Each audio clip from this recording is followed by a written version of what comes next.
On this episode of Bantha Milk Podcast, I have a guest. Intro Woohoo. music. Bounty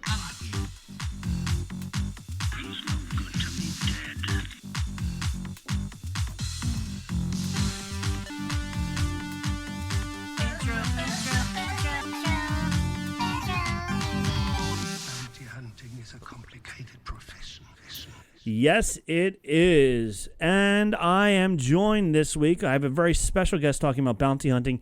It looks like he has his Christmas Boba Fett sweater on there. That's awesome. I love it. That is sure. That is for sure. Our good friend Ken Bishop is joining us from multiple Star Wars podcasts. I'll let him say all of them because I don't want to get one of them wrong. But Nick is out sick again. My man just he loves getting the illnesses. He cannot stop himself from doing it. So he's like disturbed down with the sickness. he is. He's definitely. That's what our opening song should have been. Is down with this. So yeah.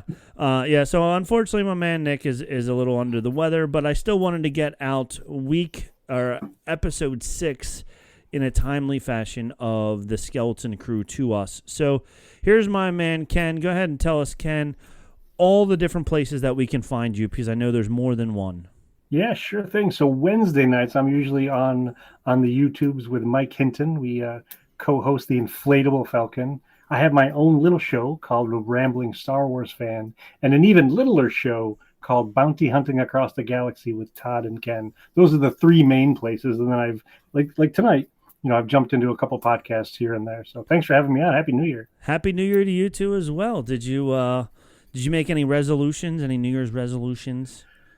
I made the resolution not to make resolutions. That's and a good probably one. the only one that Yeah. I'll ever be able to stick to. Yeah, the only one I made was that I was going to write 2025 anytime I wrote the date and not 2024.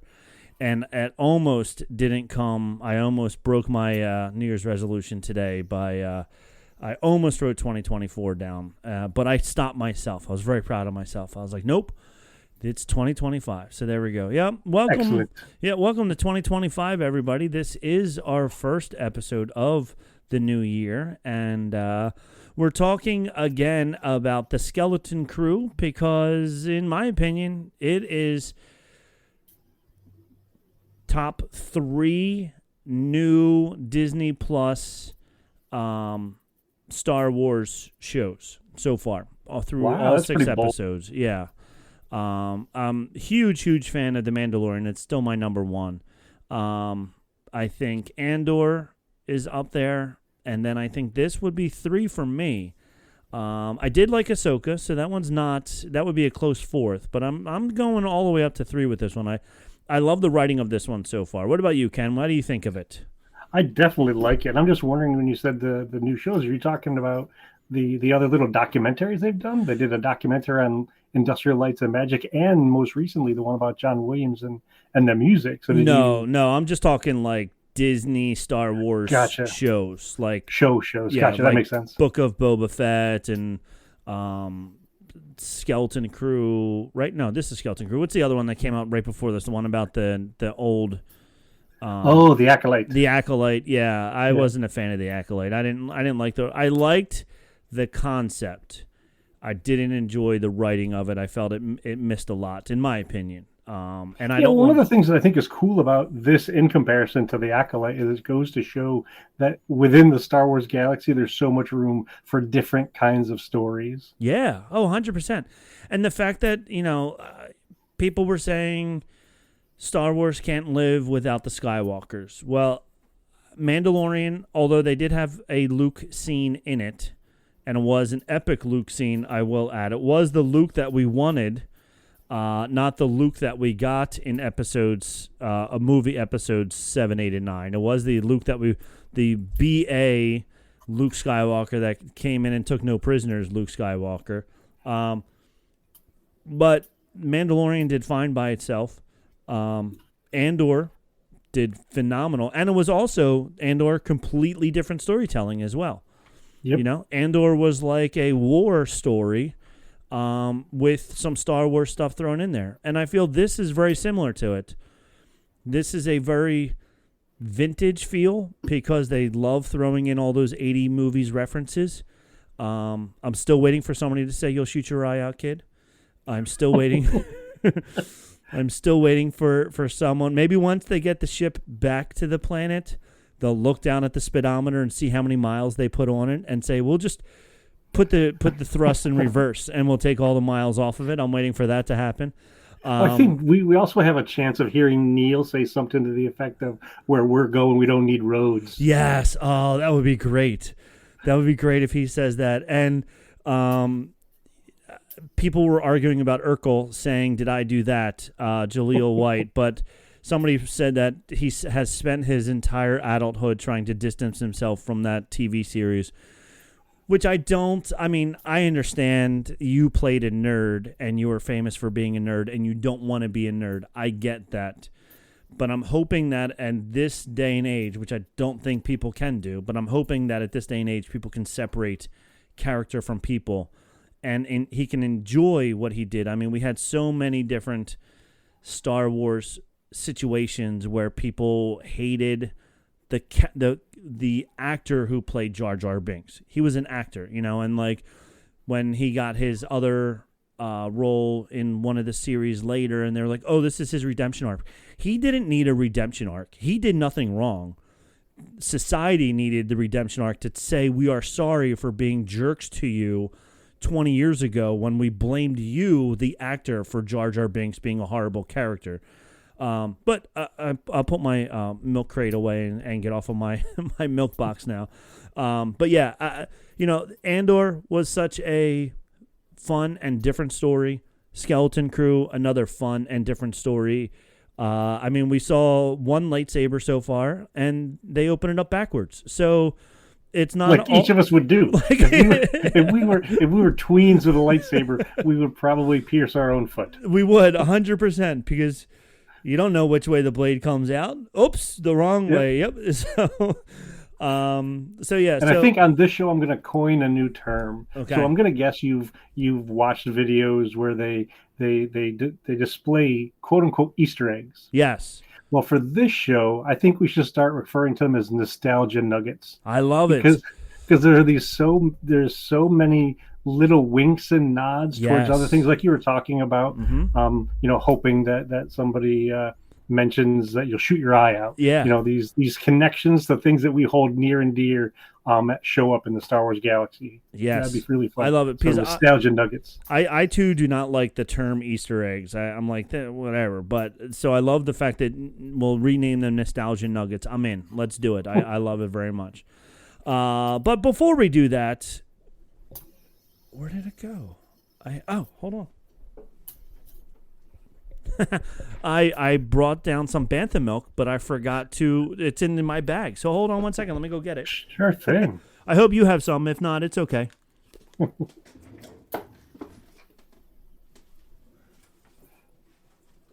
If only I could sing, I could entertain you while we're waiting. And we're back. Sorry about that.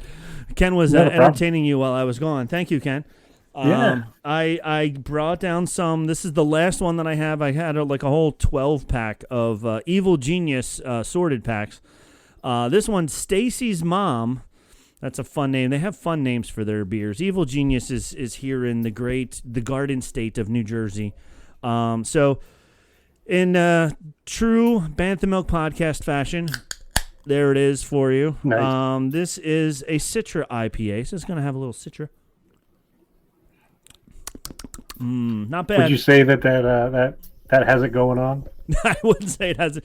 Just like Stacy's mom's got it going on. So yes, this drink definitely has it going on. So we got that done. I would need to plug all of our other shows here on the Ears Up Network. We have, of course, the main show, Ears Up. We have Scraping the Vault, which those guys do a fun job. BVB, I forgot to add them. These guys do a very fun job of watching old Disney straight to DVD or straight to VHS. There we go. Okay. Straight to VHS Disney shows. So it's pretty fun. Then we have the Supreme Resort. And after this, I'm sorry, my It looks like it's still going fine. Okay, it got a little pixelated there for a second. I was a little worried. We have the Supreme Resort. We have Scraping the Vault. We did that. The Supreme Resort, those two guys compare, or three guys, compare Disneyland versus Disney World rides. And forever now it feels like they've been talking about hotels. I just say that because they are making fun of themselves. They've had like 6 episodes about hotels because they have all different levels of hotels at each side and whatever, and they're talking all about them. And it's still entertaining and educational for me. I like that a lot. Puny Pod Boys, they talk all about Marvel. They're breaking down every single Marvel movie in order. And then we have the Buena Vista Boys, who are doing the exact same thing as Scraping the Vault, but they are doing it about old, just Buena Vista movies that Disney released in the 50s and 60s and 70s and stuff like that. But they're breaking down those movies in the time frame and all that good stuff. And last thing, over on the YouTubes, Ears Up is now streaming all of those shows and this one on their YouTube channel as well. If you're watching or listening to us over there, you just see a still graphic and you get to hear us talk. But if you want to see our bright, shiny faces, then you can go over to our YouTube channel, Bantha Milk Podcast, and you can watch us and actually see our faces as we're talking, as we're drinking our Stacy's Mom, Evil Genius, and whatever else we're doing. When we do the opening credits, we do silly dances because we're silly people. And you can actually see that. That's what we do. And instead of just hearing us, you can't hear us dance because we don't stomp our feet. You can actually see us bounce around in our chairs. So if you're listening to us on the Ears Up YouTube channel, pop on over to ours, Bantha Milk Podcast, directly, and you can watch us and listen to us over there. Somebody did send us a comment on the Ears Up one about episode 1 and 2. It said, let me give the exact quote here for you, because since you're here, maybe you'll remember this, because Nick and I both apparently forgot it. Bump, bump, bump. I need to, oh, there we go, finally. All right, so Chelsea Glover, 5343, commented on your video. So, the last scene with the owl creature on the secluded moon wasn't even mentioned. Did anyone else think it was a nod or rip from Aubrey's enter an observatory in the Dark Crystal? Now, did you see the Dark Crystal goodness, movie yes. years You ago, bet. right? Yeah, it was like, when the Muppets, when Jim Henson and all them said, we're going to make, right? That was the one with the, yeah. And they had, who was the rock and roll guy? Billy Idol? Was Billy Idol in it? Or No, that was Labyrinth. That was Labyrinth. That's what That I was Labyrinth, thinking and it was David Bowie. of. David Bowie. I was thinking of that. The Dark Crystal, but wasn't Dark Crystal a Muppets or no? It was Jim Henson, but it was when so the Labyrinth was a combination humans and Muppets. Okay. Whereas the Dark Crystal, no, the Labyrinth was a combination. Dark Crystal was all puppets. All puppets. Okay. From top to bottom. Okay. So do you remember, they're talking about episodes 1 and 2 of the Skeleton Crew, that there was a... So there was a character in the Dark Crystal named Agra, and she had this observatory with a planetary system that rotated around the room and everything. Okay. So I could see the nod to that. When I saw it, and I think the owl's character's name was Kim.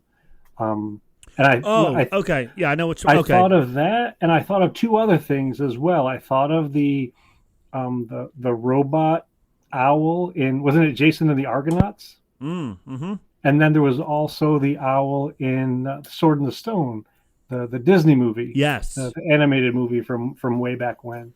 I thought for sure, though, she was going to pull out a lollipop and lick it 3 Ask times. how long it would take to get to the center? To get to the center of it and then bite it. Yeah, like one of the kids would just be like, I have to know, how long will it take to get to the center of this lollipop? So there we go. Ken does remember. And so Chelsea Glover, thank you for the comment on episodes 1 and 2. And that is a very good nod. Maybe because I saw that movie years ago, only saw it once, maybe a couple of times when it was probably on HBO again. and I might have seen it a couple times, but I haven't seen it in a long time, which is why I forgot all about it. So thank you for that. Before we continue, my wife got me a book, Weird But True, Star Wars 300 Epic Facts from a Galaxy Far, Far Away. Last week, I read one or two of them to Nick. So, and I'll read a couple of them to you, Ken. It's like story time. A pet in Star Wars Resistance was a creature originally designed 20 years earlier for the Phantom Menace. So this little guy here, this funky-looking pet thing, whatever, apparently was created 20 years earlier, but they never used it. Mark Hamill has voiced other Star Wars characters. Can you think of, which ones he has voiced? I can think of at least one. Okay. And that was Bully from The Rise of Skywalker. Yep, he did Bulio in The Rise of Skywalker. He did EV-99 in The Mandalorian. And I'm trying to think, I know he did another one. Was Bulio? He's the one that got his head cut off. Okay. He's the one that gave them the. Was he the one that gave them the plans or something like that? Yeah, right at the beginning, and then Kylo Ren just dropped his head on the conference room table. I know he did another one, but I don't remember what else he did. But I remember him doing another one as well. Here's one more. Jar Jar Binks was originally going to have green-colored skin. I don't think that would have helped him at all, or made it any different. Well, one of the things I'll encourage you to think of when next time you watch Jar Jar, picture Charlie Chaplin. Mm-hmm. Charlie Chaplin and Goofy. Yes. Those two characters combined, and you may have a different appreciation for them. Look, I appreciate the character. The fact that he single-handedly destroyed the galaxy is my biggest problem. He was the one that was naive enough to just go along with and make the suggestions to the council, make the suggestions to Padme and whatever, and just make the decisions that Emperor Palpatine was like, hey, guess what? You need to say this. Okay, I'll say that. And then, bam. So then, that's why I don't like him. I thought he was a fun character. I remember when I watched it when it first came out in 99 or whatever year it was when it first came out. I didn't mind him. I thought he was a fun character. I thought he was goofy. Totally a great nod to Goofy. And the Charlie Chaplin add to that is fun. But the fact that they used him as the scapegoat and made him make all the decisions, that's where I'm mad at him for. And then, in that case, you should get mad at Padme. Yeah, for letting him. Yeah, letting She's him. the one that bounced and said, "You can be the senator now." Yeah, you go talk to them. You'll be fine. And then the last thing, I also got these little Mandalorian trivia quiz cards. They have 1-point questions and 2-point questions. All the 1-point questions were very easy. The 2-point questions were a little bit harder, but not much harder. So I'm going to ask you 2 of these cards, and we'll see. You'll probably just do wonderfully with these questions. So, what piece of equipment does the Mandalorian acquire, allowing him to fly? And the jetpack. There you go. I was going to read the 3 choices, but you Rising didn't even Phoenix? need it. The jetpack, yep. Darksaber, jetpack, or a Beskar staff. Which one helps him fly? You're right, jetpack. Ding, ding, ding. And then here's unless he used the spear as like a pole vaulting stick. just leaped over the river with it. And then the 2-point question on this card. What does Mando freeze his bounties in for safe delivery? Oh, that's an easy one also. Oh, carbonite. Carbonite, yes. Not ice or Beskar, but it is, of course, carbonite. Look at you. You're 2 for 2 so far. And the 1-point question. What surrounds Magistrate Morgan Elsbeth's town? Dead trees, a swamp, or a lava tide? Dead trees. And the correct creepy answer burnt is forest. yay, dead trees. Yes, that creepy burnt forest. I thought it was going to be like the wall. I'm like that giant wall. I was like, I don't know. And then the 2-point question: what does Queel ask Cara Dune to conceal? Her hair, her injury, her rebel tattoo. Ooh, the tattoo. The tattoo, yes. I think it would have taken me a little while to think about it without the clues, but with the clues, I definitely knew it was the rebel tattoo as well. Very good. Excellent. All right. that's all the fun stuff out of the way. We're going to take a real fast commercial break, and then we're going to come back with our breakdown. So if you didn't watch it yet, hit stop, hit pause, go watch it. It's a great episode. It's a short episode, but it's a great episode. Go watch episode 6. What did she say again? I have no friends again. Is that what it is? All alone again. Zero friends. Zero friends again. Yes. So we'll be right back after these commercial breaks. We'll put them in later, and we're back. Woo! Did you miss us? Did you miss us? It feels like only seconds ago. All right, so episode 6, Zero Friends Again. Before we break down scene by scene, what did you think of this episode? It was a short episode, which is what Nick doesn't like about streaming shows. Well, I can appreciate that because one of the things that you know about me is I have this thirst for more Star Wars. Mm-hmm. And Yep. I would be happy sitting down and watching a 2-hour episode every week. Every week, yep, I agree. And at the same time, the shorter episodes gives us more to talk about when in between. Yeah. You know? Yeah, I agree. I would love 2-hour episodes every week and give us lots to talk about every week. But this episode also, this was directed by Bryce Dallas Howard. And you could even tell the first Mandalorian episode that she directed, I think it was like episode 2 or 3, it had like more heart and more feeling to it. And this was another episode that had a lot of heart and feeling to it. It didn't have a lot of advancing the story until the very end because everything just took place right there on the planet, but it advanced the characters a lot, which was really good because it had a lot of good. This Stacy's mom is getting to me, man. It had a lot of good character building, which I really, really enjoyed because we got to know a little bit more about the kids, and we got to really appreciate the kids and all of their shortcomings and strongcomings. What's the opposite of shortcomings? All of their strengths. There you go. Look at that. Boom. That's why you're here, Ken. All right. So, and I do enjoy starting the show off when the preview talks about something that we haven't seen for 5 episodes. You know that's the Chekhov's gun that's going to come up in that episode. So in the preview, right before it says previously on Skeleton Crew, don't touch that button. Oh, yeah, I forgot about that. The kids are going to have to touch that button at some point today. So I thought that was pretty funny. And then after that, we open up on the Goonies slide. Another great reference to the Goonies. All the kids are sliding down because Wynn pulled that trap door to get away so that Jod wouldn't trap them and capture them. He said, take them to the brig.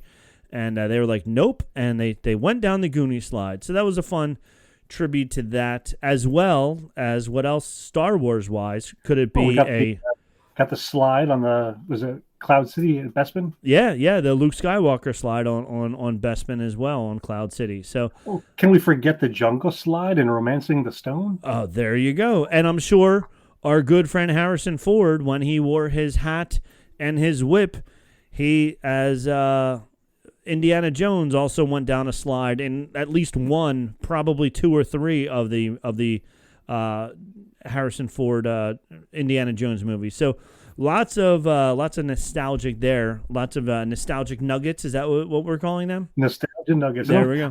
I'm still trying to figure out how deep is this place because they had to go down into the lair. They did. They had to go down through the vat of acid. Yep.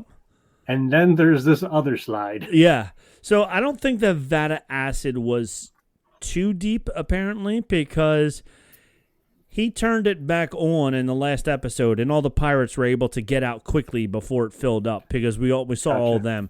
So I think that was just deep enough to be preventative. Gotcha. But yes, we did definitely go down into the lair, and then this was down below the lair. So I would guess, and they were on that slide for quite some time, so I wouldn't say that the lair was halfway down. If you looked up at the landing pad, it was probably 3/4 of the way up, and then they had a nice fun slide all the way down. It did make me laugh when each kid came out of a different tube at the end. Like mini golf. That was the hole in one. My ball came out of that one over there. Nope. So Great. In the water hazard. into the water. That's right where mine always goes. So we see that, and then KD comes out, and all her circuits are fried. She's just laying there. She's not moving. I wanted somebody to say she's more machine than man now. I was hoping for that line as well. Then we didn't get that. And then she sits up, and she's talking about her cybernetics acting up. She calls them her augs for her augmentations. And we do find out more about her augmentations later. And then it cuts to the credits, and then coming out of the credits was a great scene of Jod coming out of the sewer, just like going back to the Goonies, just like the family. What was their names? The Fratellis. Yeah, the Fratellis. Yes, just like the Fratellis coming out, all covered in jewels and chains and gold and everything like that. When the police see him, and I thought it was funny. He sees all of the rich folk. And the lady who is the concierge, I guess, of the theme park, the casino, the mud, whatever they call the spa, I guess it would be. And he's like, "Oh, don't worry, I can pay for it here with all this gold." And then you hear Urkel behind him, and he's like, "No, I don't think so." So I'm amazed with all of those goodies in that treasure trove. There wasn't a satchel. Mm-hmm. There wasn't a crate that they could easily carry it up in. Put some stuff in. Yeah. Yeah. Have no pockets on those costumes? Well, we know they don't have zippers, so I guess they don't That's have true. pockets either. I was even hoping for more Easter eggs in the gold. Like I wanted to see the ark, from Indiana Jones. That was there. Was it there? It wasn't there. The Ark of the Covenant was in the lair. Okay, good. Because I was like, that's got to be in there. Other like gold things, like even like a C-3PO head somewhere in the back, but a gold one maybe or something like that. Like I was really hoping for a good breakdown of all the stuff, and I couldn't really see all of it. So you did see it, so that's good. And what's funny about the Ark of the Covenant, yes, we know it was from Indiana Jones, but they also tucked that into one of the Clone Wars episodes in one of the earlier seasons. Yeah. So we've seen it now twice in Star Wars, which obviously means that we're canon. So that's pretty cool. So and then he goes. And I don't know about you, but I also had a little bit of B.A. Baracus vibes from the A-Team when it came out, and it had layer upon layer of gold on top of them. Yeah, I could definitely see that. I pity the fool who doesn't get me back to my ship. Take me back to my ship now, fool. I pity the fool. Yeah. Oh, that would have been great. But then Urkel's like, nope. And then Merida, she was like, I got your bounty. She gave him a little kiss on the cheek. He tried to talk his way out of it, which is pretty fun. He is a fast talker. He is a good new version of Han Solo. I feel he has a lot of the same qualities that Han Solo has, with him trying to talk his way out of and make people think that he's slicker and fancier than he really is. She called him another name. She called him. They called him Mad Jack, Dash Renard. He has a lot of aliases. I'm trying to think what other show. Maybe like a James Bond, where James Bond doesn't have a lot of aliases. But I'm trying to think. There's definitely another like spy show or something like that where somebody has like lots and lots of aliases. I feel like that's. Well, even if you talk about like the Michael Myers, Austin Powers kind of thing, where it has all those aliases. Yeah. And have you picked up on Jod's slacks? On the side of his pants, he has the Han Solo. The Han Solo red stripes down it. Yeah. So they're definitely a little bit of an homage to Han Solo with all that stuff. So yeah. And then the girl who's white mohawk, white skin, white eyes. I don't know if you picked up on that. She's the voice of Merida. So she's still there. So she's done. I was thinking about how long it would take for her to get made up for every scene. So you're probably looking in the makeup chair for 3 to 4 hours would be my guess. Goodness, easily. Yeah, I'm hoping that because she was in that scene for like that long. I'm hoping they filmed that scene the same day that she was filming her other scenes. That makes me wonder about that, because when they were pitching this show, it was originally meant to be. It was pitched as a movie, And then Favreau said, "Oh, I'd love to produce it." And then they ended up dividing it up into a show. So I am, to your point, wondering how many of these bits were filmed by each director, or Yeah. were they involved in theirs? I'm going to take this bit and put it into mine, and take this bit and put it into mine, because this show has, I think, five different directors. I'm sure it's one of those two, but yes, I know like the first 4 episodes were all directed by different people. So there could be because we've had John Waters, or John Watts. Sorry, John Watts, the Daniels. We had Jake Shear. He's going to be directing an episode. Bryce Dallas Howard. So that's 5 if you count the Daniels together. And there was one other person, but the name escapes me. I'm trying to look. And this is all in an 8-episode show. In an 8-episode show. Yeah. Here we go. Here's directors. All right. So John Waters, David Lowerly directed 2 episodes. John Watts directed 2 episodes. David Lowerly, yeah. Bryce Dallas Howard directed this 1 episode. Daniel Kwan directed 1 episode, or will direct 1 episode. Daniel Schneidert, he did 1 episode. Jake Schreier, episode. They did the episode together. Okay. Same guys who did Everything Everywhere All at Once. Oh, yes. Yeah, my son loves that movie, by the way.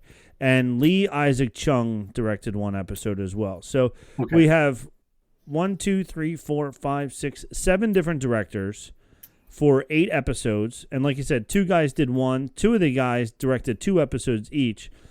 So, yeah, you got to wonder, do they all sit down in a room together beforehand and say, who's doing what? When she's doing this, can I take her to do this and blah, blah, blah, whatever? Because it just seems, then again, whatever, that it would be a waste for, me personally, I mean, I'm sure I'm getting paid an extra day to be there, but I would be like, wait, you mean I got to sit in a chair for 3-4 more hours getting all this makeup on, to stand in this scene for 10 seconds and to walk up to him, give him a kiss, and walk away? That's it? Like, really, my whole day? But, for that day, they're probably making more than I make in a year. So, good for them. Yeah, perhaps, yeah.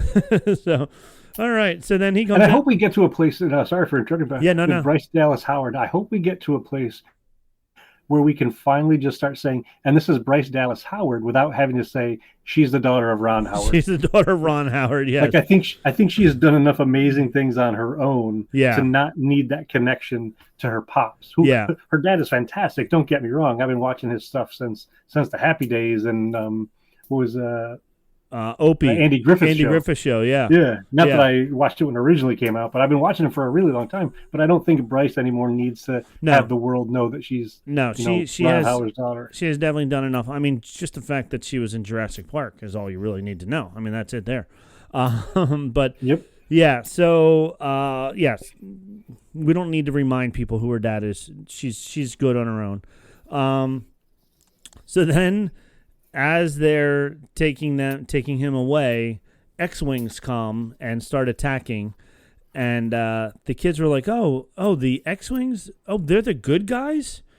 And it's interesting how they are getting lied to all the time. Like, Jod has constantly lied to them about 17 different things probably at this point.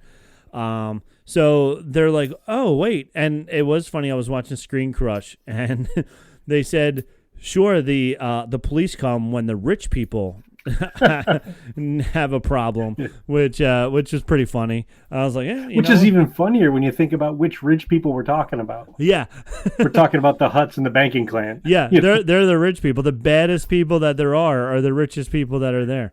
And on that platform, also before they took off, were a whole bunch of characters that were in the casino from the movies. So all those rich people all hang out at all the same places together, all those bad banking clan rich people. So and I have a weird have you ever heard of the game 7 Degrees of Kevin Bacon? Yes. So I have a different kind of game. It's just 7 Degrees of Star Wars. So that I'm friends with Mike Hinton and we do a show together. His daughter is in the Mandalorian Mercs and is currently living in California, and she's friends with one of the people who played the Mon Cal that was on that stand. No way, that's awesome. Yeah. Yeah, his name is John Rodriguez. He's a member of the 501st and a bunch of other Star Wars costuming clubs. And so he's also a podcaster. His show is it's him and 4 other guys. It's called the Dad Batch. Okay. And so that's fun. he was in the last 2 episodes, 5 and 6, dressed as that Mon Calamar or Mon Cal with the fluffy lei around him. That's awesome. That's Nick and I have said it almost every episode. That's what we want. I don't need any lines. I just want to be that guy that was there in the background who was, just standing there, whatever. I mean, we could go to cons. He can now go to cons for the rest of his life and be like signing his autograph. Oh my God, you were awesome as the Mon Cal with the furry thing and whatever. So yeah, like I would love that. That's all I'm asking for is just. Yep. But don't even need a named character. I don't care. No, not at all. Eventually, I'll get a name if my character stands out enough. The Will Rowe Hood got a name. didn't have one for 20 years, and he finally got one.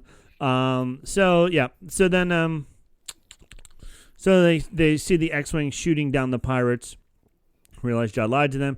Surprisingly, they did not see the kids. Are like, wait, come down. We're down here. I was like, surprisingly, they didn't see the kids all the way down in the bottom of that valley. It's interesting.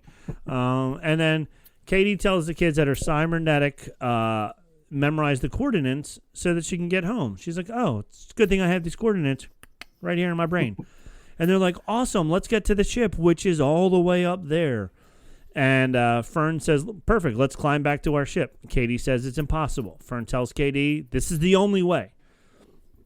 Fern says she doesn't think, or Fern tells KB, I keep saying KB, that she doesn't think Neil could do it. So how are we going to talk Neil into climbing up this cliff? And that's when KB says, that's not the only option. And now you see the breakdown of Fern, the spoiled kid who has gotten everything she wanted her whole life, and now suddenly KB's telling her, no, I can't do this. And we also find out more why KB has never said no to her before, because she was afraid that if she stands up to Fern, that she will not be friends with her anymore, and then she won't have any friends again. So she finally stands up to her, not because she wants to, but because she knows that her cybernetics are shutting down and she won't be able to climb this. So it's a great episode, especially for people with disabilities of some sort, and even like kids with disabilities, to see that, you're not always limited in your stuff. She can do things that they couldn't do, and it's the same thing. You may not be able to walk as well, but maybe your brain is stronger or things like that. So it's great for kids with disabilities to see, oh, I can be just as important and just as valuable as Fern, who can climb up this wall no problem. So they have a little breakdown. Well, actually, with that in mind, I do want to mention, so we've been watching Star Wars since the 70s, and we've, put ourselves into the movie as characters, and whether we played with our action figures or dressed up as them, or even just watching the movie saying, what would it be like to be Han Solo? We're now talking about a Star Wars movie that's featuring children.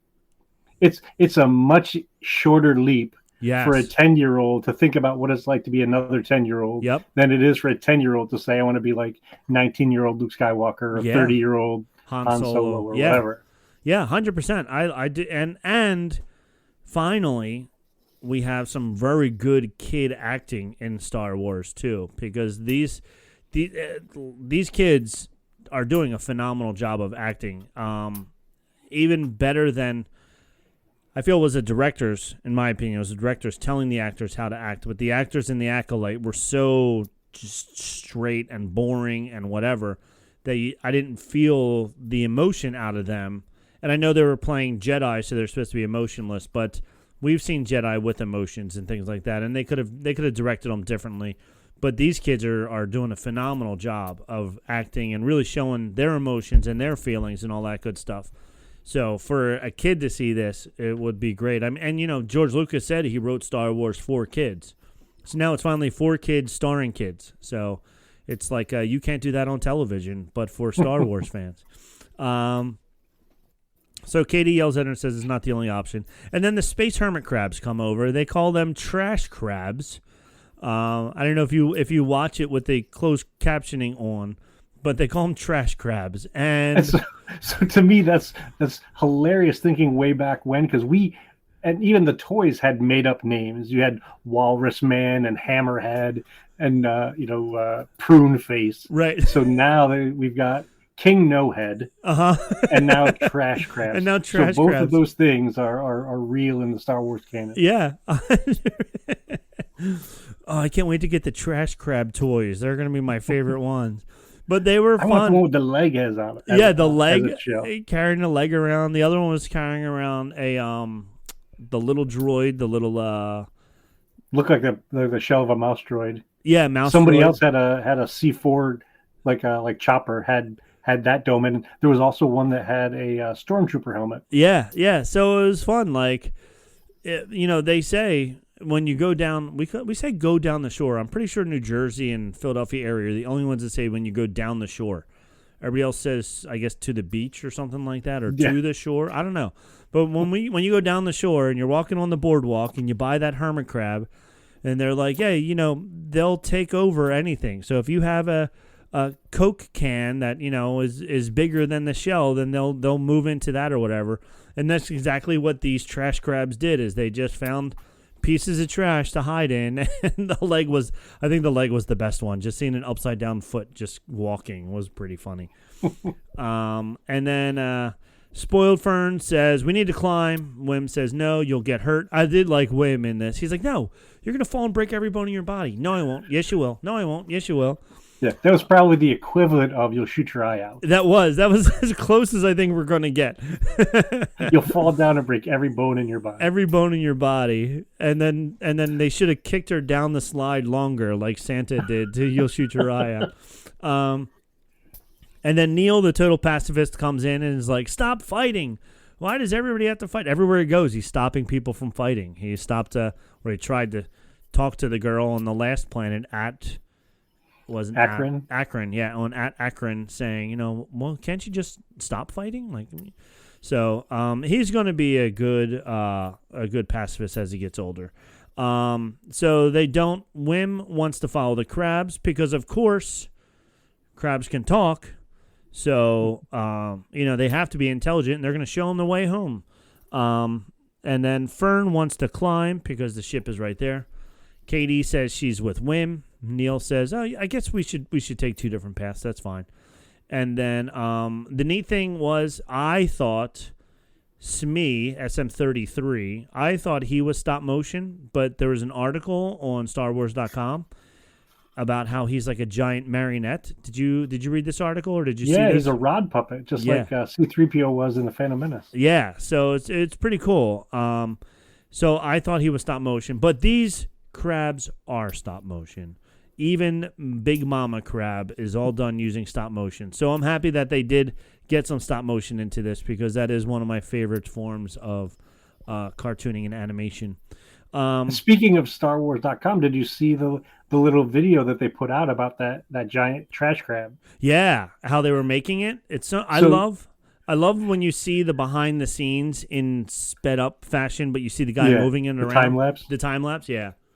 And so, so our buddy Phil, who did the Tauntauns and the AT-ATs, also helped with this. And the name of that giant crab, did you pick up on the name? No, I did not. Tetniss. Tetanus. Nice. That is awesome because... And then connected to the shell, there's an R2-D2 and a C-3PO. Nice. Look at that. All the things that are hidden. This is why this show is great, because they're not shoving it down your throat. They have all these nostalgic nuggets in there, but they're not bringing it. Yeah, you just got to look. It's there. If you want to see it, you can. If you don't, you'll skip right over it. Like I didn't see the Ark in the Gold Room, and it was there. And the music gets awesome because the music during this part where they're fighting gets very quiet, very serious, very subtle. And then the music gets very piratey when it cuts into the next scene, and you see the pirate ships flying into the old medical base from the Clone Wars. It goes flying into there. So I do like the pirate music going along with it. Wolfman decides that the mad Captain Silvo needs to go to death by walking the plank. Not Or the necessarily closest to it in space. the spacewalking of the plank, which is going out the airlock. Hold on 1 second. Sorry.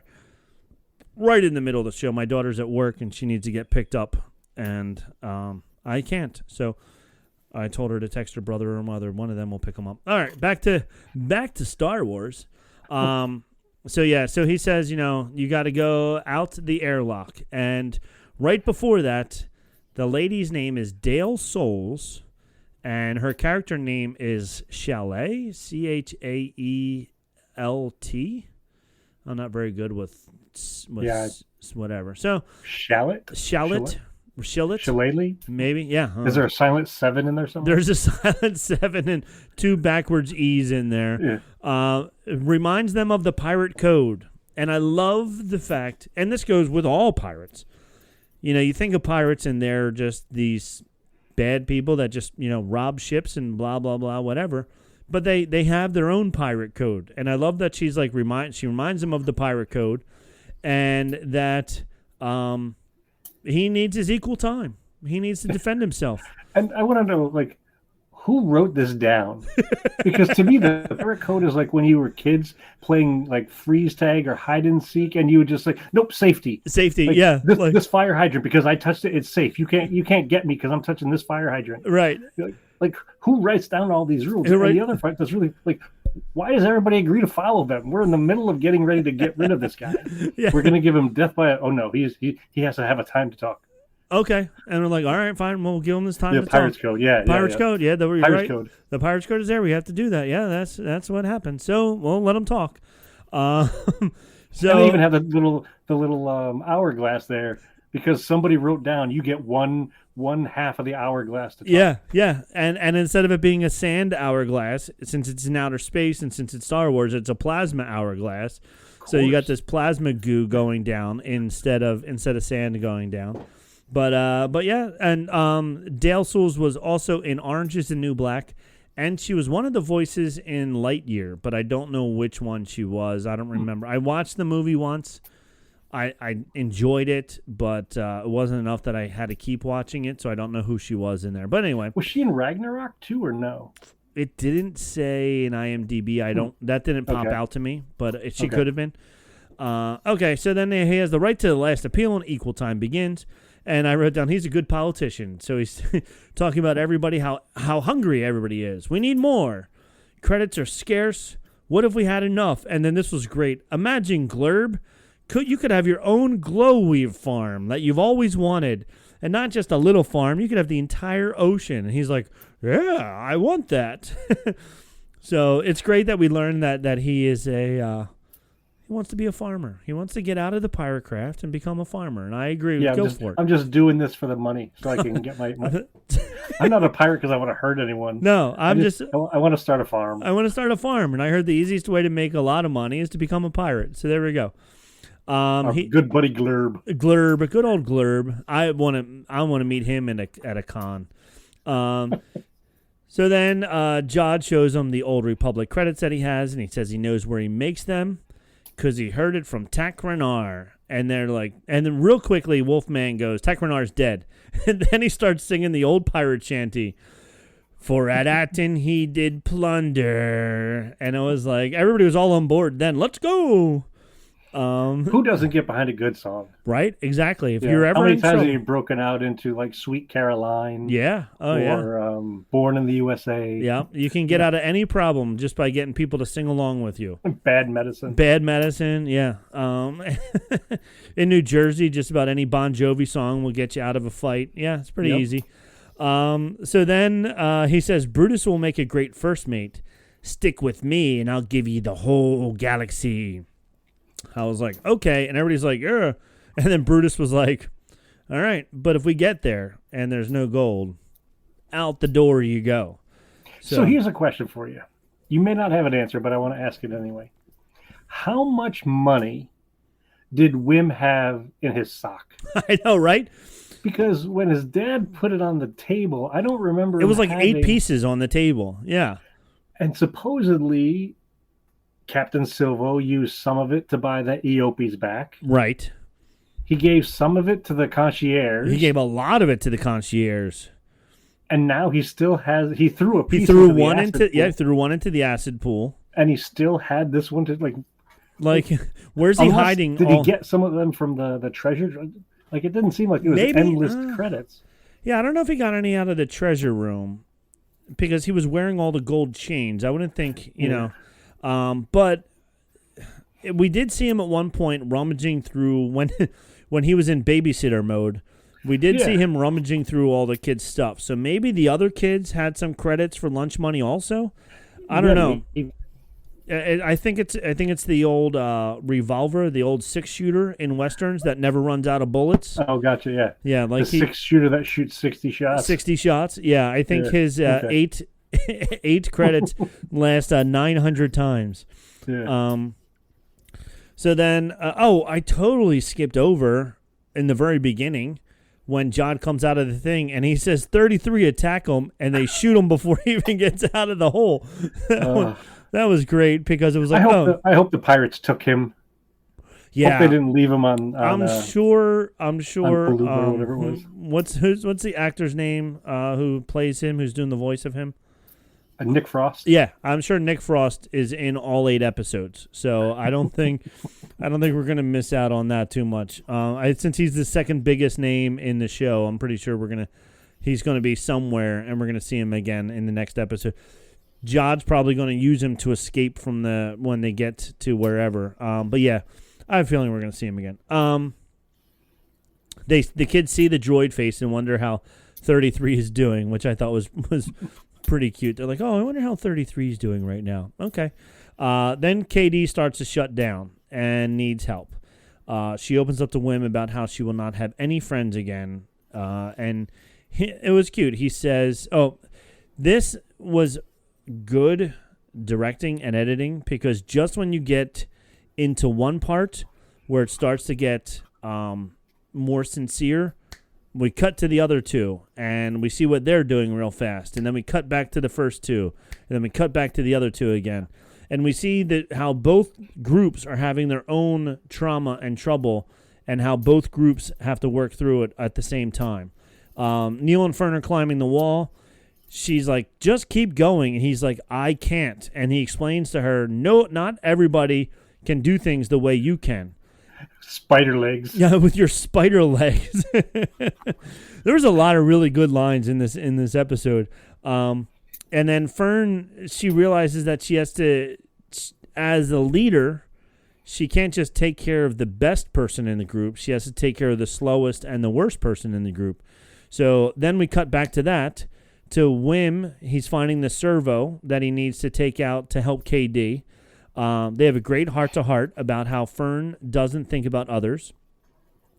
KD talks about her accident, so now we find out why she has the prosthetics, why she has the, what did she call them all the way back? Augmentations, the AUGs. Yeah. The AUGs. And that she had some kind of an accident, and that's what caused her implants. And since her implants, she can't do the things that she could normally do. And that Fern doesn't understand that. And she's afraid that if she stands up to Fern, that Fern won't be her friend. And then that's when she says, I will not have any friends again. The exact quote, I forget, was I'll have zero friends friends again. And that was really cute because Wim says, oh, well, you can be friends with Neil and me. Like, he is like very nonchalant, very like, well, and then you'll have 2 friends. Yeah, then you'll have 2 friends. You'll double your friends. So I really enjoyed just his innocence in that, where he's just like, oh, well, you can be friends with Neil and me. Well, and if we hop back to Neil, speaking of Neil, if we hop back to Neil and Fern, you know, Neil was pretty much saying to Fern similar what KB had been saying. Yeah. I can't do it. Uh-huh. I can't do what you want me to do. And I think it was potentially in that moment that Fern had to acknowledge, I'm now hearing this from 2 different people. Yeah. I'm the common denominator here. Uh-huh. I'm so the one I have to figure out a way to help. And so she tied the rope to Neil and to herself, so that when she did what she needed to do, it was also helping Neil at the same time. Yeah, and that's what it cuts right back to is them. And he even says, "This is a much better system, Fern. Thank you." And so I don't know where they got the rope from, but there's ropes all over Star Wars apparently now. So that was good that she is now coming around, and it even shows up more at the very end when they're all back together again. So then KB and Wim follow the crabs back to a much larger crab that wants to eat them. So he has a great line in this also. So, he says it right after this. So then we cut back to Fern and Neil. They jump onto the ship to the tow truck that's basically taking their ship away to the trash yards. Which, when we see the trash yards, that what's it called? The spa must produce a lot of trash because there were 2 giant trash trucks that dumped a whole bunch of trash onto the ground there. So those rich people I'm are wondering, we talked about the Hutts being there and the banking clan. Is this some sort of place where they also bring, their victims? They bring the people that they wanted to get rid of. So they're throwing away a lot of ships. They're throwing everything away. I mean, there was a stormtrooper helmet in this. So a stormtrooper at one point had to have been on that planet to have made it into, the trash crab lair. The trash crab lair, yeah. And he didn't get along very well with with somebody because he's now down in the pits. And then from there, Fern and Neil jump onto the ship, and it was kind of like in the Never-Ending Story when he was flying on the giant thing. They're flying, and I found it funny that the truck, the Tow-Mater, had a joystick up on top of it just in case anybody wants to fly it. They can. It's right there. It was like was that Alien Covenant or one of the other Alien movies where they had the joystick on the outside that was controlling one of the ships. You're like, okay, yeah, that makes a lot of sense. They're like, well, we got somebody out of here and we need them to control the ship. We'll just throw a joystick out there. It'll be fine. So then Fern's trying to steer the truck. KB and Wim jump on board as well. And then I said I can see the scene being in Star Tours. Like, this would be fun to follow this scene in Star Tours. You jump in, oh gosh, and then you go like right into the mouth of the trash compactor, and then you light speed out somehow through the trash compactor. That would be you have to see tetanus. You have to see that giant trash. Oh yeah, you have to definitely see tetanus. Crab. Or they could be like, oh, we're going to go like you got him behind you there. DJ Rex can be like, oh, we're gonna go to the spa now of whatever the planet is. I forget the name of it. And you go there, and then suddenly this giant battle's happening all around you, and then you whatever, and then you see pirates and X-wings. The pirates and X-wings are fighting over top of you, and you see tetanus down there, and whatever, all that fun stuff. Yeah. So then Fern runs back to KB. This is after they get it landed. Great, perfect landing. And Fern runs over to KB. They have a great heart-to-heart, which was really nice. And the acting, once again, these kids' acting was really good. Like, you believe these 2 girls realized how important each other was to them and that they were best friends. And they just both went through separate traumatic experiences at the same time. Which we skipped KB's traumatic experience. Oh, where yeah. She shut down. She shut all the way down. And had to teach Wim, the super nervous, excited ADD dreamer kid. Yeah, dreamer had kid. To teach him how to save her life. Yeah, I have it written down, but I skipped over. You're right. That was also another great, because that was like Wim's moment as well. Like, okay, and then trying to get it back in, and he finally got it back in, and I did write down like, there's nothing in her head, because that cybernetic thing, when it came out, there was a lot of empty space around that. So I don't know. I wrote this down. I said he pours into the mold of the old bar, then he puts it back in her head and starts to panic. She fades, and then after her Windows 95 system restarts, she comes back online and walks away. So, yeah, that was a very good scene. I did enjoy that as well. And then Then at the very end, they crash it, land it, whatever you want to call it. KB and Fern have a good heart-to-heart. You're my best friend, and you're my best friend. And Fern, I think, is now becoming a better leader.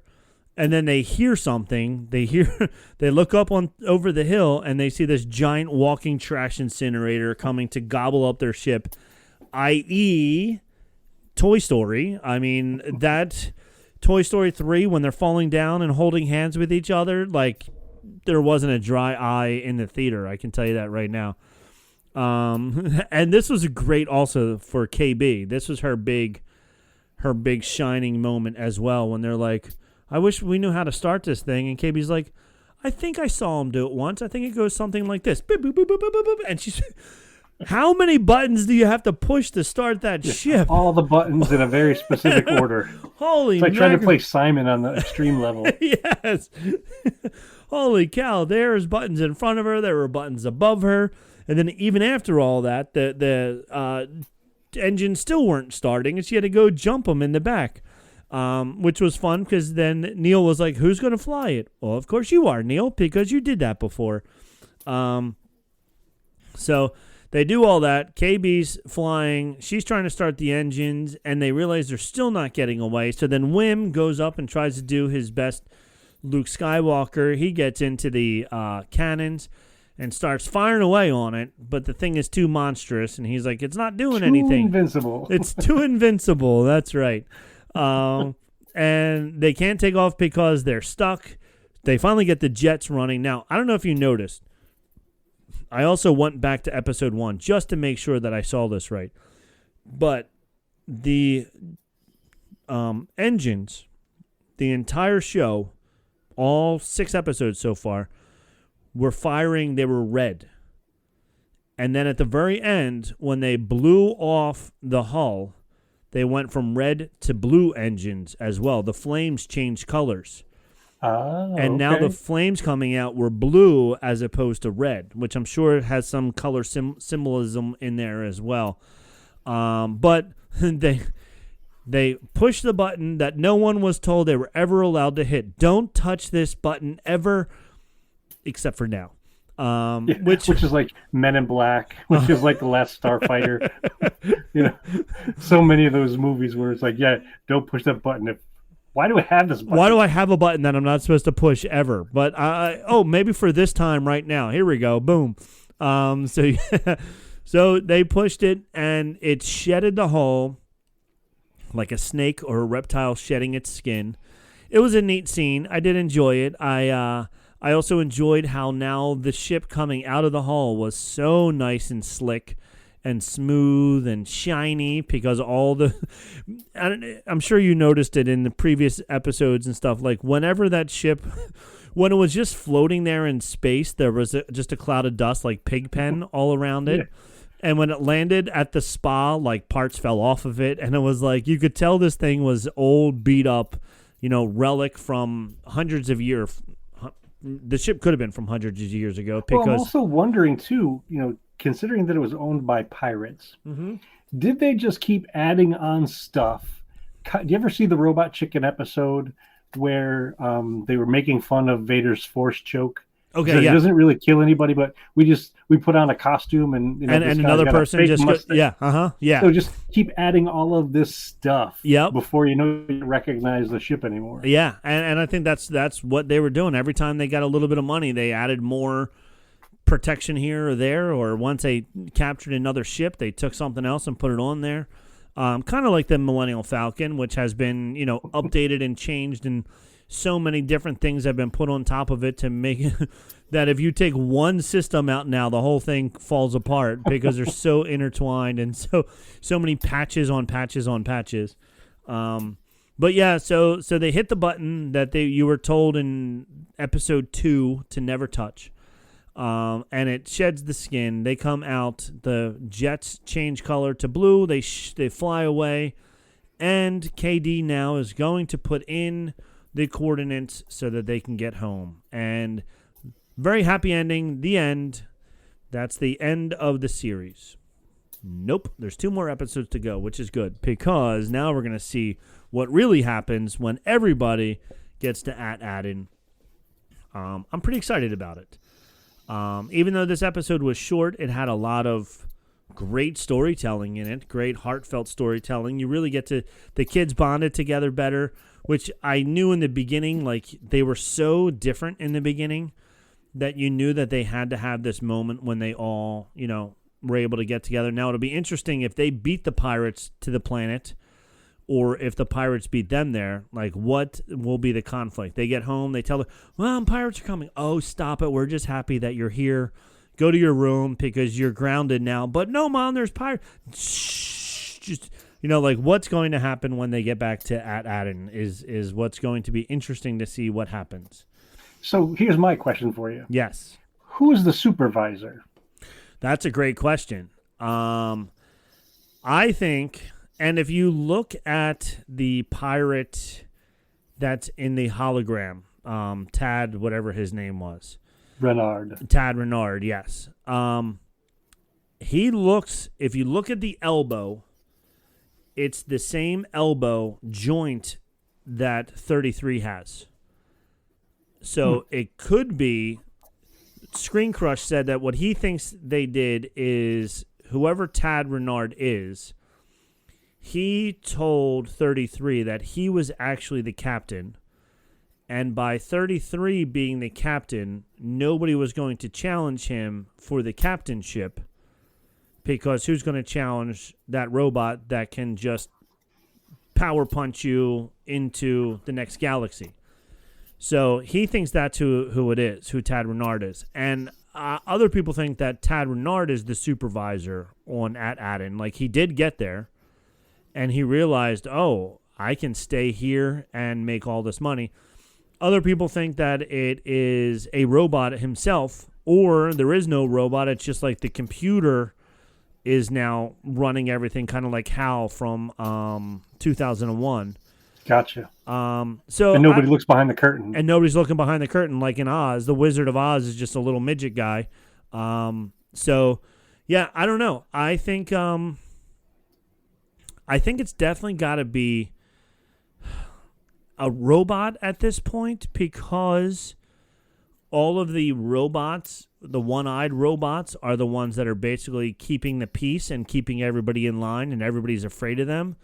So I think it's a robot who's leading them. It would be interesting if it was another SM-33, but maybe like a girl SM-33 who... Ashishmi, yeah. Because they said something about he had a concubine. A concubine, yeah. So if SM-33 was the concubine to the female pirate leader robot, that would have been pretty funny. Okay. So I don't know. I'm grabbing at straws here. I'm not really sure.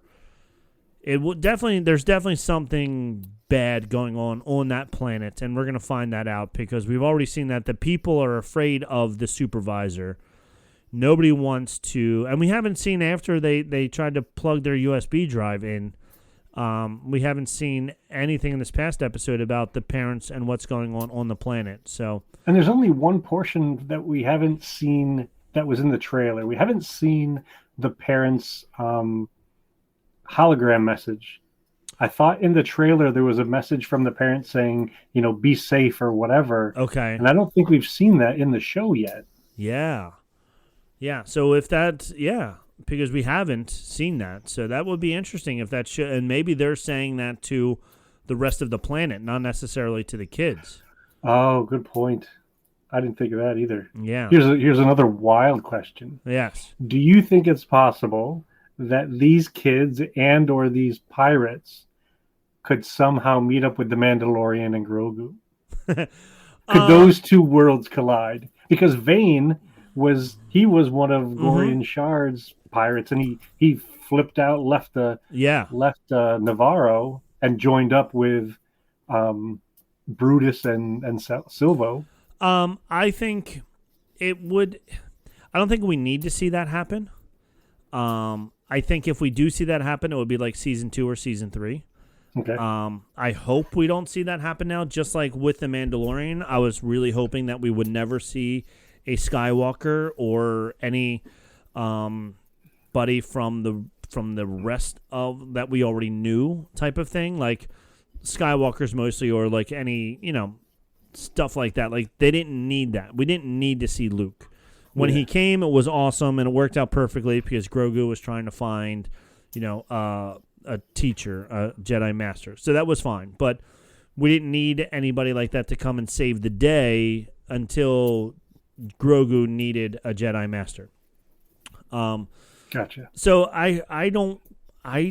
and as much as I love The Mandalorian, I don't think I want to see The Mandalorian in this. What about you? Do you think we're going to see that? In the season, but to your point, I think it is possible later on, because I think this one has legs. I think this one, I mean, after all, these are kids now. Yeah. And we know there's more growth for them to do. We know there's a bigger galaxy. We know that something's going on, like you said, on Atten, that hasn't been released to the galaxy, hasn't been connected to the galaxy. And I don't know how many more secret places they can create. There's the secret island of Pabu from the Bad Batch, where they're all hiding. There's now this entire secret planet that has a shell around it, for lack of better words. But one of the things I'm so impressed with the show, and we've talked about it a little bit, is that it's a show focused on kids, and we're able to see in a very short period of time growth, development, understanding, challenge. Yeah. And it's coming from kids in Star Wars. Yeah. The only thing that I'm afraid of, not afraid of, but the only thing that I'm going to be disappointed in is, and it's the same thing that happened with Stranger Things. It's such a good show, but it's 2 years in between each season. Because of just the shooting and style and the way that things are. So these 11-year-olds, they're like 11 and 12 now. The next time we see them, they could be 15 or 16 years old for season 2. And then if we have a season 3, they're going to be like 19 by the time we see season 3. And 19-year-olds can't pull off 13-year-olds. Their facial hair is growing in halfway through an episode. Like, unless they do this like Harry Potter, and that they advance them along that way as well. Yeah. So the story matches their ages, and their ages. But to do that, we'd have to have a good enough reason to allow for a 2-year time jump. Like if Jod and the pirates come, we can't wait 2 years to find out what happens. Like, if that's how the season ends, it can't be 2 years later when we're now seeing the kids fighting them off, i.e. Goonies fighting off the Fratellis, right? Yeah, the Fratellis. Yeah, the Fratellis, yeah. So, because then they'll be 15 when they're doing this, and one of them is definitely going to grow 6 to 8 inches and put on 20 pounds of muscle. It could be Neil, who knows? But like somebody becomes a mastodon. Exactly. So that's the downfall to these kids being this good. Is season 2? They would have to greenlight season 2 now. They'd have to be writing it now and start filming in 6 months or a year. Yeah. To just have them look close, Otherwise, why are we coming back 2 years, 3 years later, in real time? Why is it 2 years later in real time? Did the pirates leave and then say, okay, now we're coming back 2 years later? Like, why would they wait? Type of thing. So, I don't know. It'll be interesting to see how they pull it off, because I feel this is a very good and highly rated show by fans and critics alike. I know a lot of people are raving about it, so as opposed to The Acolyte, which people were like, after episode 2, we're like, yep, I'm not even going to watch episode 3. So if it is this good, and we do want it to continue, you're going to have to do it a lot faster than you normally would, or otherwise you're going to be like the Stranger Kid things, who are in their 20s now and still trying to pull off high school juniors. So good point. We don't really want that to happen. But I don't know. Who do you think? You asked me and you didn't answer. Who do you think is the supervisor? I think there's the possibility, and Mike kind of convinced me of this, that the supervisor may be one of Neil's relatives. Oh. Because when you look at the statue that's on Atten, Okay. He kind of looks like he has a trunk. He kind of looks like that stocky. He's not a robot. He's Okay. But I'm not sure who the captain of the ship is. Right. But the yeah. supervisor on the planet, I think, might be one of Neil's relatives. And Okay. who knows? Maybe Neil's relative was the captain. Yeah. Hard to say. And I think it's amazing that in an 8-episode series that they've managed to keep both of those things, under wraps so well. Yeah. That you're not frustrated. You're not annoyed with it. You're just along for the ride. And I'm so glad that this show has turned out to be as fun as it is. Yeah, I agree 100%. And what I also find very, very funny is, over the last few years, almost over a decade, people have complained about how bad Kathleen Kennedy is. Well, Kathleen Kennedy has greenlit this. So we have Kathleen Kennedy to thank for Skeleton Crew. But she also did greenlight a couple other things which were not as good as this. But that's, you're going to have your good ones, you're going to have your bad ones. So that's what you have there. I did think it was really funny in episode 1 when Fern and KB were on their speeder bike racing around town and stuff like that. That was totally done to make up for the speeder Vespa chase scene in Book of Boba Fett. That was the slowest chase scene ever. They were like, look, we have to show the world that we can do this the right way. We still got it. And they pulled it off, and I was like, yes, thank you. Thank you for doing it the right way, finally. And they added tassels. Yes. So Wim's speeder had tassels on the handlebars. Yep. So tassels are now canon. Tassels are canon. All they needed was a banana seat on that also, and it would have been perfect. It would have been perfect. Or a little card in it that made a flapping noise. The flapping noise, yeah. That would have been great. All right. Well, I think we did all the talking we can about this episode. I loved it. I'm assuming you didn't seem to have anything bad to say about it either, so I'm assuming you enjoyed it as well. 100%. Good, because I'm very happy with this series so far. This is an awesome series. Ken, thank you again for filling in. Again, remind everybody where they can find you. Sure thing. So Wednesday nights around 8:30, 8:45, you can catch me on the Inflatable Falcon with Mike Hinton and occasionally John Scalise. My own show is called The Rambling Star Wars Fan, and the other one is Bounty Hunting Across the Galaxy with Todd and Ken. And it's been an absolute pleasure, hanging out with you tonight. Well, and you as well. Thank you very much. And I think we're going to be seeing a lot more of you over here on Bantha Milk Podcast. Anytime I need a guest host, you're the first person that I'm hitting up. So, thank you. I appreciate that. It's an honor. You're doing a great job, and I thank you as well. So. From all of us here at Bantha Milk Podcast, Nick would say this first. I'm going to say it first, and you can repeat after me. We have spoken. We have spoken.